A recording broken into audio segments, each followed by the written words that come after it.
ماں نہیں ساس ہوں میں ڈرامے کی اگلی قسط میں آپ دیکھیں گے کہ تائی جان کو دکھ دینے کے خیال سے عروج اپنے قدم پیچھے ہٹا لیتی ہے، جو کچھ بھی ہوا آگے نہ ہو اس کے لیے تایا جان سے ڈیل کر لیتی ہے۔ اس ڈیل کے نتیجے میں سلمان سے پیپرز بھی سائن کرواتی ہے تایا جان کی سیلری ڈبل کرنے کے۔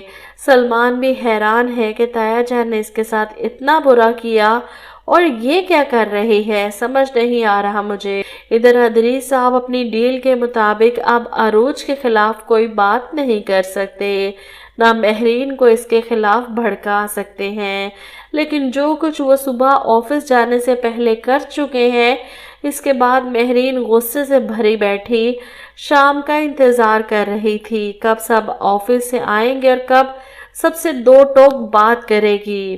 عروج کے معاملے میں سلمان کے آتے ہی وہ چلاتی ہے، بس بہت ہو گیا، یہ کٹ پتلی تماشا عروج اور عماد کے بیچ جو تماشا چل رہا ہے کب تک چلے گا؟ اس کے بعد عروج کی اس گھر میں کوئی جگہ نہیں بنتی۔ تم کیا سوچ رہے ہو؟ آخر چاہتے کیا ہو؟ کیوں اس لڑکی کو اپنے ساتھ باندھ کر رکھنا چاہتے ہو جبکہ جانتے بھی ہو کہ وہ تمہارے ساتھ بے وفائی کر رہی ہے؟ سلمان ان سے کہتا ہے، آپ کیا چاہتی ہیں؟ چھوڑ دوں میں اسے؟ جس پر مہرین حیران ہوتی ہے، تمہیں ابھی بھی میرے کہنے کی ضرورت ہے؟ ادریس بھائی آپ ہی بتائیں، آپ بھی تو سب جانتے ہیں نا؟ یہاں ادریس گڑبڑا جاتے ہیں، کیا جانتا ہوں میں؟ جس پر مہرین حیران ہو کر کہتی ہے، عروج اور عماد کا معاملہ آپ نے ہی تو مجھے سب کچھ بتایا تھا نا؟ یہ سن کر ادریس صاحب منہ پر مکر جاتے ہیں، نہیں مجھے تو کچھ نہیں معلوم مہرین، یقیناً کوئی غلط فہمی ہوئی ہے۔ ان کی بات سن کر سلمان بھی حیران رہ جاتا ہے، کیونکہ وہ اچھی طرح سے جانتا ہے کہ تایا جان ہی ہیں جو ہر بات اسے بڑھا چڑھا کر بتا رہے تھے۔ وہ تصویریں بھی تو تایا جان نے ہی اسے دکھائی تھی، اب اپنی بات سے کیسے پھر گئے؟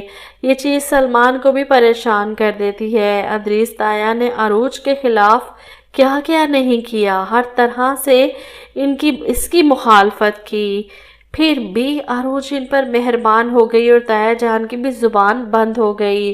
عروج نے کسی راز کے کھل جانے پر تایا جان کو لالچ دے کر ان کا منہ تو نہیں بند کروا دیا؟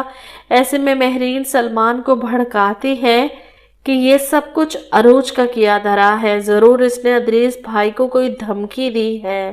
وہ کیسے اپنی بات سے مکر سکتے ہیں؟ میں تو کہتی ہوں تم سیدھا جا کر عماد سے بات کرو۔ سلمان غصے میں عماد سے ملنے چلا جاتا ہے، جبکہ مہرین عروج کے کمرے میں آ کر اسے کہتی ہے، میں جانتی ہوں اپنے بیٹے کو بہت غیرت مند ہے، گیا ہے وہ عماد سے ملنے، دعا کرو تم عروج کہیں عماد سلمان کے ہاتھ نہ لگ جائے۔ عروج کو یقین نہیں آتا کہ سلمان اتنا بے یقین ہے کہ وہ اس کے کردار کی گواہی لینے عماد کے پاس پہنچ گیا۔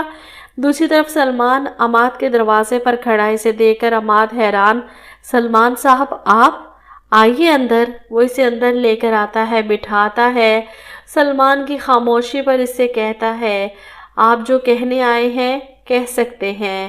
جس پر سلمان کہتا ہے کہ تمہارے اور عروج کے بیچ میں کیا تعلق ہے؟